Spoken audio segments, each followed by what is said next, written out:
అక్కడి నుంచి సొంత కాళ్ళ మీద నిలబడ్డ నటుడు ఆయన.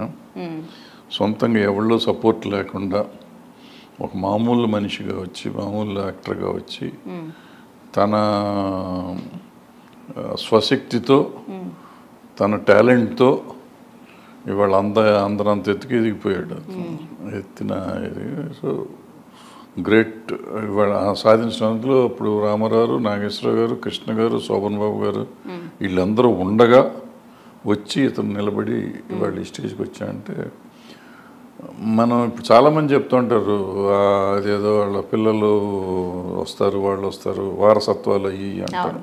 ఇప్పుడు మరి ఏమీ లేకుండా వచ్చాడు కదా ఈయన. సో ఇట్లా చాలామంది వచ్చారు. సో వచ్చిన వాళ్ళలో ఈయన ఆ రోజుకి ఈ రోజుకి మెగాస్టార్. ఆ రోజు వచ్చినప్పుడు మొదటి 4-5 సినిమాలు అంటే ఖైదీ రోజు నుంచి మళ్ళీ వెనక్కి తిరిగి చూడాల. ఖైదీ వచ్చిన రోజు నుంచి ఆ తర్వాత పీక్స్కి వెళ్ళిపోయాడు. సో ఇప్పటికీ ఆయన పీక్స్లోనే ఉన్నాడు. 2-3 సినిమాలు అటు ఇటు అయినా కానీ ఆయనకి తిరుగులేని యాక్టర్. ఆయన వాడు మెగాస్టార్ ఈజ్ మెగాస్టార్. ఏ రోజైనా నెంబర్ 1. అంటే ఇప్పుడు చాలామంది యంగ్ హీరోస్ నాకు బ్యాకింగ్ లేదు, నేను ఎవ్వరు సపోర్ట్ లేకుండా వచ్చాను, that is just because of Chiranjeevi గారిని చూసే అని ప్రతి ఒక్కరు ఎక్కడ వాళ్ళకి ఛాన్స్ దొరికినా సరే అంటే బాగా ఎత్తేస్తున్నారులే చిరంజీవి గారిని అని అంటారు. కానీ అది నిజమే కదా. అసలు ఎట్లాంటి బ్యాకింగ్ లేకుండా చిరంజీవి గారు నిజంగానే ఒక ఇంపాసిబుల్. అంటే ఇంపాసిబుల్ కాదు, టాలెంట్ ఉంటే ఉంటారు ఇక్కడ. ఎవరైనా కానీ టాలెంట్ ఉంటే పెరుగుతారు అనేది ఇంపార్టెంట్. ఇక్కడ ఊరికే మన వాళ్ళు వచ్చి కొంతమంది కులం అంటారు, కొంతమంది వచ్చి పేరెంట్స్ ఉన్నాయి, ఏదో తండ్రి ప్రొడ్యూసరు, డైరెక్టరు, హీరోను, వాళ్ళ పిల్లలు అంటారు. ఇవన్నీ ఒట్టి మాటలు. వాళ్ళ టాలెంట్ ఉంటేనే అవుతారో. చిరంజీవి గారు ప్రూవ్ చేశారు. సార్ ఎన్నో సందర్భాల్లో నాకు ఇదిగో ఆయనతో ఈ ఎక్స్పీరియన్స్ ఉంది, ఆయన మంచితనానికి లేదంటే ఆయనకున్న టాలెంట్కి లేదంటే ఇంకో దానికి ఇవి ఎగ్జాంపుల్స్ అని చాలామంది చెప్తూ ఉంటారు. మీరు ఆల్మోస్ట్ వాళ్ళ ఇంట్లో మనిషిలాగా ఎప్పుడు జరిగినా సరే చిరంజీవి గారిని కలిసి వచ్చాను అని చెప్పడం అనేది నేను చాలాసార్లు విన్నాను. మీ ఇద్దరి రిలేషన్ ఎట్లా ఉంటుందండి? ఆ రోజుల్లో బాగుండేది, చాలా బాగుండేది. సొంత బ్రదర్స్ లాగానే ఉండేవాడు మొదటి రోజుల్లో. తర్వాత నేను వచ్చి ఇక్కడ హైదరాబాద్ వచ్చేసి నా ఉద్యోగం, నా గొడవలునే ఉన్నాను, ఆయన గొడవలు ఆయన ఉన్నాను. చాలా పైకి వెళ్ళిపోయారు తర్వాత. సార్ అంటే ఇప్పుడు ఖైదీ సినిమాకి దానికి ముందు చిరంజీవి, దానికి తర్వాత చిరంజీవి అంటారట. ఆ సినిమా తెచ్చిన ఆ ప్రభంజనం కానీ ఆ చేంజ్ ఏంటి అసలు? అదే కల్ట్ సినిమా అంటారు. కల్ట్ సినిమా అంటే ప్రపంచం వచ్చింది, ప్రపంచం వచ్చింది. అక్కడి నుంచి ఒక కొత్త హీరో ఉద్భవించాడు. అంటే ఇక్కడికే వచ్చాడు. యాక్చువల్గా మీకు చెప్పాలంటే అప్పట్లో రామారావు గారి సినిమాలకి డబ్బులు వేసేవారు, సాంగ్స్కి వాటికి 5 సినిమాకి. చిరంజీవి గారికి మొగుడు కావాలి సినిమాకి, మన సినిమాకి డబ్బులు వేసేవారు కదా, వేసారు. వేస్తే గంపలతో ఏరతారు అనమాట. ఊడ్చి షో అయిపోయినాక డబ్బులు ఊడ్చి గంపల్లో వేసుకుని తీసుకెళ్ళేవారు థియేటర్స్లో. సో నేను అనుకోవటం లాస్ట్ స్టార్ అయ్యి ఉంటాడు డబ్బులు. ఆ తర్వాత కాగితాలు చించుతున్నారు. ఇప్పుడంతా కాగితాలు వేస్తారు కదా థియేటర్లో. అప్పట్లో డబ్బులు వేసేవారు. 5 పైసలు, 10 పైసలు, పావుల, ₹1 కూడా వేసేవారు. బిళ్ళలు, అన్ని బిళ్ళలే. సో గేట్ కీపర్లు షో అయిపోయినాక ఊడ్చి అక్కడ డ్యాన్స్ సాంగ్స్ అప్పుడు డ్యాన్స్లు ఆడుతూ ఉండేవారు.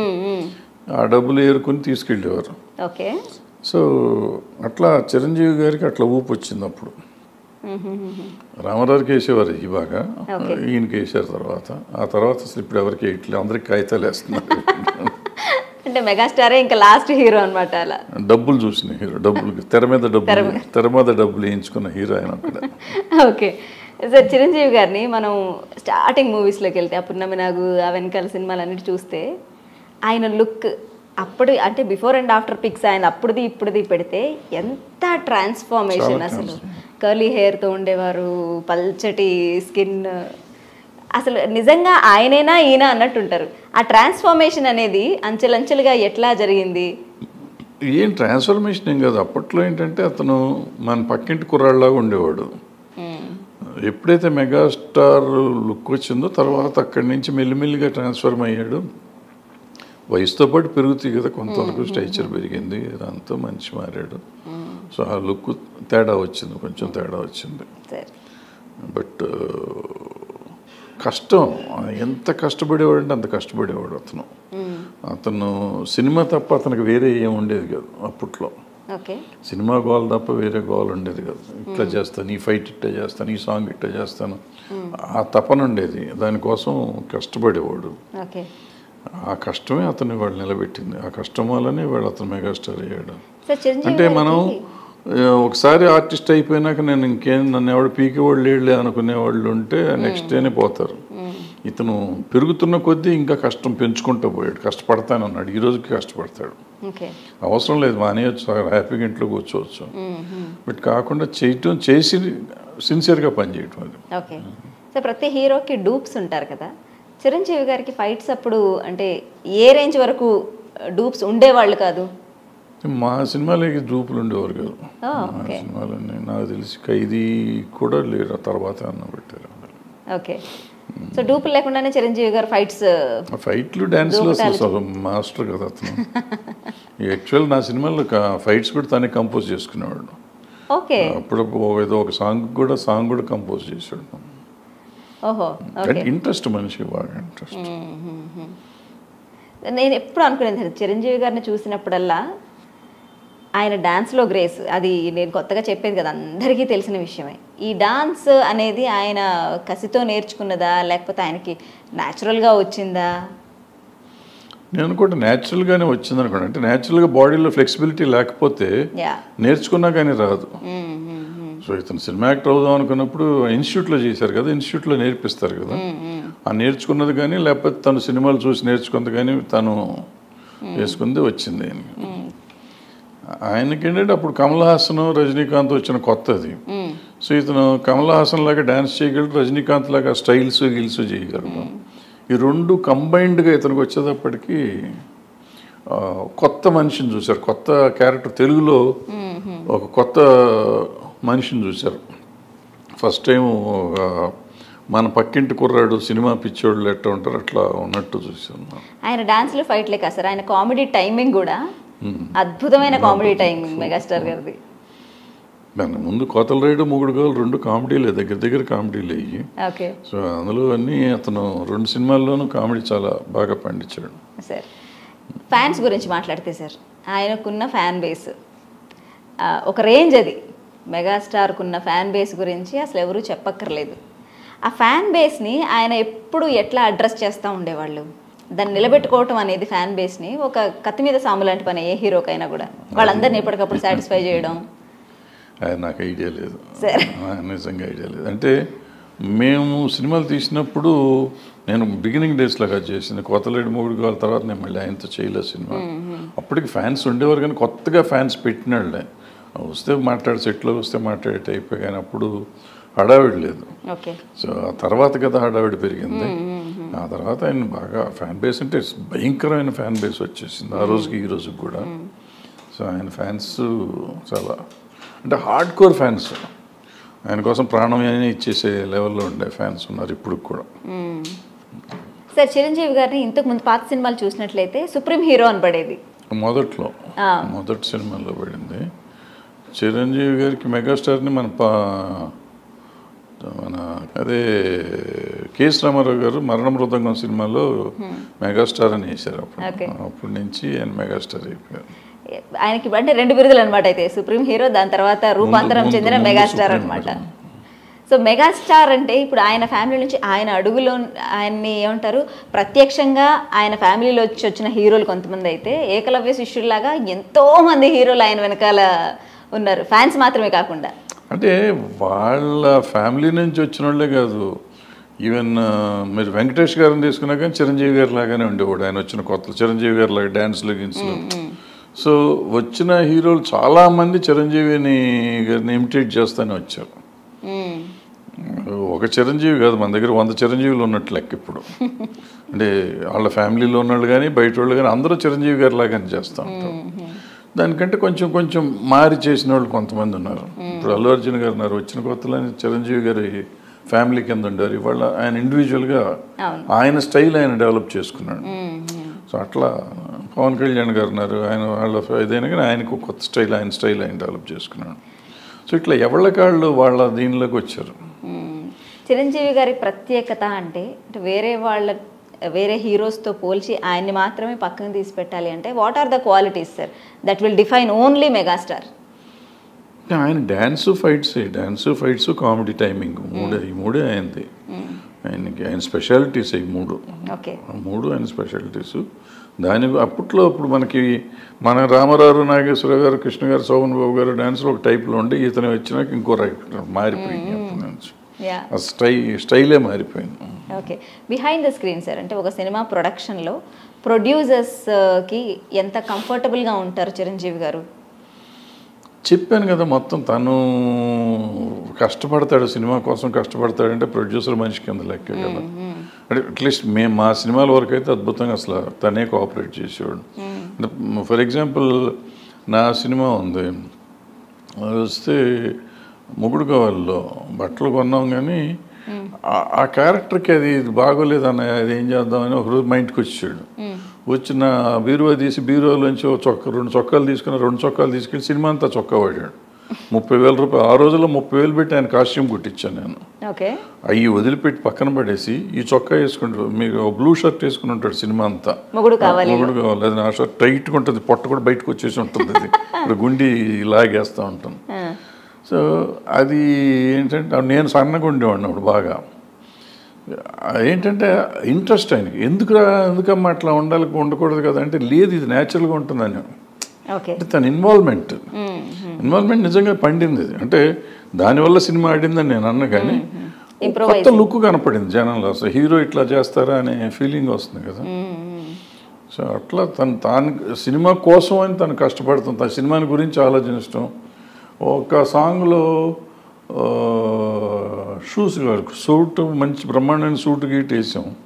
వేస్తే షూస్ తనకు ఉన్న షూస్ చిరిగిపోయినాయి. అప్పట్లో మనం షూస్ కొనేవాళ్ళం కాదు. షూస్ చిరిగిపోయినాయి. వచ్చి నాకు షూస్ కావాలన్నా, షూస్ ఎవడు చూస్తాడు పో అన్న.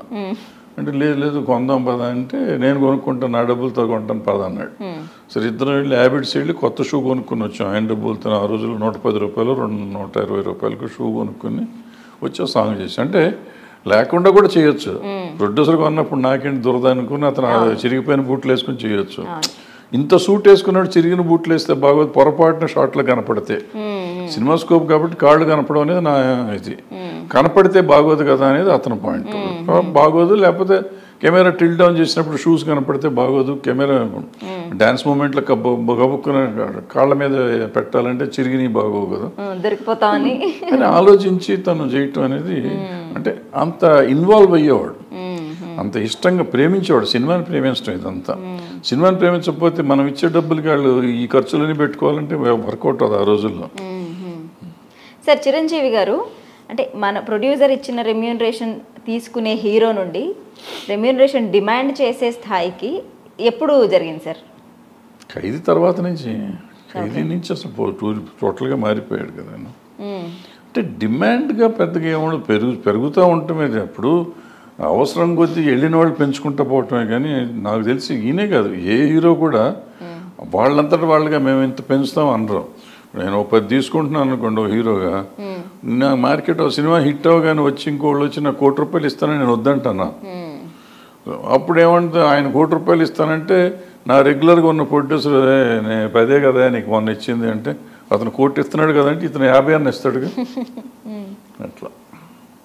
సో చిరంజీవి గారు అంటే సెట్స్లో కూడా బాగా జోవియల్గా ఉంటారు ఆయన అని విన్నాను నేను. బాగా జోవియల్గా అంటే అసలు ఆయన ఏంటి, అందరితో మాట్లాడడం, కలివిడిగా ఉండటం, భోజనాల సమయాలు, అంటే I want to know what exactly అంటే జోవియల్గా ఉండటం అంటే ఏంటి, కలివిడిగా ఉండటం. అందరితో బాగుంటాడు, అందరితో చాలా మర్యాదగా ఉంటాడు, ప్రేమగా ఉంటాడు, జోకులు వేస్తూ ఉంటాడు, బాగుంటాడు.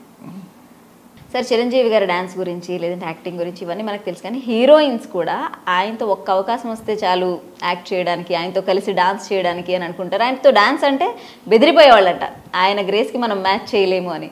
ఎట్లా ఉండే సార్ ఆయనతో అంటే హీరోయిన్స్ యొక్క? బాగుంటుంది, అంటే తనతో చేయటానికి పోటీ పడినట్టు ఉంటుంది కదా. వాళ్ళు కూడా చాలా హ్యాపీగా తీసుకునేవారు. అందులో ఇతను కుర్రాడు, 25 ఏళ్ళు వయసులో ఉన్న కుర్రాడు. సో అమ్మాయిలు కూడా అట్లాగే ఉండేవారు. సో ఆ ఎన్విరాన్మెంటే వేరుగా ఉండేది. సో పోటీ పడి డ్యాన్సులు చేయటాలు కానీ ఇంకోటి కానీ ఉండేది. తను పెద్ద స్టార్ అయిపోయినాక అతనితో డ్యాన్స్ చేయాలంటేనే భయపడేవారు కొత్త హీరోయిన్లు. ఆ లెవెల్ మనం చేయగలం అని.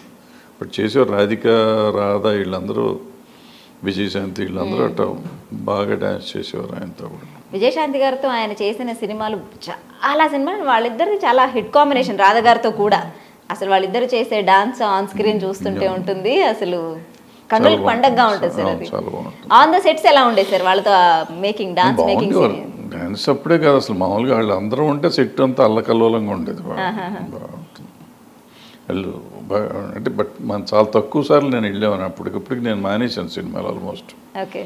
ఆయన అయిపోయినాక 1-2 సార్లు వెళ్ళాను సెట్లో. విజయశాంతి గారు ఉన్నప్పుడు 1-2 సార్లు, రాధ గారు ఉన్నప్పుడు 2-3 సార్లు అట్టే. బాగా సందడిగా ఉండేవారు, బాగుంటుంది. ఓకే. అండ్ ఆయన పర్సనల్ లైఫ్కి వచ్చినట్లయితే కూడా, అండ్ ఆయన చారిటీ వైజ్ కూడా, అంటే ఆయన ఎప్పటి నుంచి ఈ చారిటీలోకి, బ్లడ్ బ్యాంక్ కానివ్వండి, మిగతా చారిటీస్ కానివ్వండి, వీటన్నిటిని కూడా ఎప్పుడు ఆయన వాటికి అంకురార్పణ ఎలా జరిగింది, ఆ థాట్ ఎలా వచ్చింది? ఆయన స్టార్గా ఎదగటం మొదలెట్టిన కాడి నుంచి బ్లడ్ బ్యాంక్ అని పెట్టుకోవటం ప్రజలు, అంటే మొదటి నుంచి కూడా అతను ఈ డబ్బు గొడవ తక్కువ అతనికి. ఫ్రెండ్స్ లేకపోతే కొద్దిగా గొప్ప సమాజాన్ని గురించి ఆలోచించడం, అట్లీస్ట్ నాకు తెలిసినంత వరకు, నాకు తెలిసి మొదటి 4-5 ఏళ్ళ వరకు నాకు బాగా పరిచయం, క్లోజ్గా ఉండేవాళ్ళం కాబట్టి అది చెప్తున్నా. తర్వాత సంగతి నాకు తెలీదు. అప్పటి వరకు మాత్రం డెఫినెట్గా ఫ్రెండ్స్ అంటే ప్రాణం ఇచ్చేవాడు. అట్లాగే ఈ సామాజిక కార్యక్రమాలు అంటే ఇంట్రెస్ట్. తనకి ఎంత అప్పుడు రెమ్యునరేషన్ ఎంత ఇచ్చేవారు ఏం లేదు కదా, దాంట్లోనే ఏం చేయగలను ఎట్టా అనేది ఉండేది. చాలా బాగా ఆలోచించాడు, సమాజాన్ని గురించి కొంచెం గొప్ప ఆలోచించేవాడు. ఆ టైంలోనే బ్లడ్ బ్యాంక్, ఆ తర్వాత కొంచెం సెటిల్ అయినాక బ్లడ్ బ్యాంక్ పెడతాం. బ్లడ్ బ్యాంక్ చిన్నది పెద్దది అయిపోయింది, బ్లడ్ బ్యాంక్ అయిపోయింది, ఐ బ్యాంక్ అయింది. ఈ మధ్య కరోనా వచ్చినప్పుడు ఆయన చేసిన పనులు. సో సామాజికంగా ఎంతో కొంత చేస్తానికి ట్రై చేస్తూ ఉంటాం సార్. ఇప్పటికి కూడా ఆయన ఏది 1970s మొదలైన కెరీర్ 2020s ఉన్నాం మనం. ఇప్పటికీ ఆయన హీరోగా ఏమంటారు, యంగ్ స్టార్స్ అందరికీ పోటీ ఇస్తున్నారు, యంగ్ హీరోయిన్స్తో కలిసి డాన్సులు చేస్తున్నారు. అసలు ఆయన హవా ఇప్పటికీ తగ్గలేదు. ఈ హవా అనేది ఎంతమందికి ఇన్స్పిరేషన్. బట్ స్టిల్ ఇప్పుడు చిరంజీవి గారు చేస్తున్న సినిమాలు, ఇప్పుడు మన సౌత్ ఇండియన్, ఇప్పుడు మమ్ముట్టి గారు కానివ్వండి, మోహన్ లాల్ గారు కానివ్వండి, రజనీకాంత్ గారు కానివ్వండి, వాళ్ళందరూ కొన్ని క్యారెక్టర్స్ని చూస్ చేసుకొని క్యారెక్టర్ బేస్డ్ సినిమాలు చేస్తున్నారు. మన చిరంజీవి గారు మాత్రం ఇంకా హీరోగానే కంటిన్యూ అవుతున్నారు అండ్ జనాలు యాక్సెప్ట్ చేస్తున్నారు. How do you look at that? అదేం లేదు, అంటే ఈయన మధ్యలో మార్పులు చేర్పులు చేశాడు. బట్ ఆఫ్ లేట్ నేను అనుకోవటం ఆయన మారాలని నేను అనుకుంటున్నాను. ఆ టైప్ ఆఫ్ క్యారెక్టర్స్ అనవసరం. ఎందుకంటే చిరంజీవి గారు డ్యాన్స్ చేస్తారు, ఫైట్ చేస్తారు, మనం చూసాం ఆల్రెడీ. మళ్ళీ కొత్తగా ఆయన ఏదో చేస్తారని మనం చూడక్కర్లా. అవన్నీ మ్యాక్సిమం ఎంతకంటే అంత చేశారు. ఇంకా ఎక్కువ చేయటం అనవసరం ఈ వయసులో ఆయనకి. సో ఇప్పుడు దానికి ఆ పాత ఏదైతే ఉందో, ఆయన బ్యాక్ డ్రాప్, ఈయన డ్యాన్స్ చేయగలడు అని చెప్పేది ఉంటుందో, అవన్నీ ఒక థ్రిల్లింగ్గా చెప్పగలిగే కొత్త రకంగా చెప్పగలగాలి సినిమాల్లో. చేసి చెయ్యక్కర్లే, మళ్ళీ ప్రతి చెయ్యక్కర్లేదు. ఫర్ ఎగ్జాంపుల్ మొన్న జైలర్లో చూసాం, ఆయన రజనీకాంత్ గారు ఫస్ట్ హాఫ్లో అసలు కథలు కుర్చీలోంచి లేవడం, నడుస్తాడు, చిన్న డైలాగులు చెప్తాడు. బట్ మనకి మొత్తం రజనీకాంత్ ఫ్లాష్ బ్యాక్ అంతా కనిపిస్తూ ఉంటుంది. సో అట్లా సరదాగా ఉంటుంది, కామెడీ ఉంటుంది. అంటే ఆ స్క్రీన్ ప్లేని అన్ని సినిమాలు చేయాలని కాదు, బట్ చిరంజీవి గారు ఆ రేంజ్ ఆర్టిస్ట్ ఆయన. సో చిరంజీవి గారికి కూడా అటువంటి కొత్త స్క్రీన్ ప్లే ఏదైనా చేయగలిగితే డైరెక్టర్లో నిజంగా చాలా బాగుంటుంది.